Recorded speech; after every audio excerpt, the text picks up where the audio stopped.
Għad kbir ta' kumpaniji Maltin u anke barranin li kienu qed jagħtu s-servizzi tagħhom lill-kumpanija Taka spiċċaw migdumin eluf kbar ta' euro. Dan wara li f'daqqa waħda din il-kumpanija Torka qebet minn pajjiżna.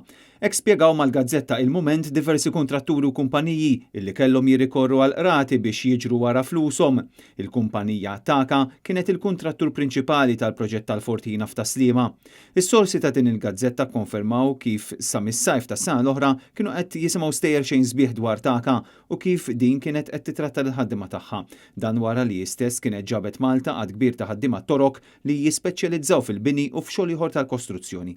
Mistħarriġ li għamlet il-Gazzetta Il-Mument jirriżulta li fost dawk migduma mill-kumpanija Politano Brothers li qed tfittex lil Taka għal aktar minn €9,000,000 f'xogħlijiet u f'servizzi.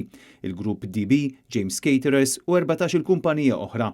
Skont is-sorsi ta' Il-Mument jirriżulta li Taka li jibbażata f'Ankara m'għandha ebda kapital ta' proprjetà fil-Gżejjer Maltin u għalhekk it-tentattivi tagħhom li jaqbdu xi flejjes lura mill-kumpanija Torka huma remoti ħafna.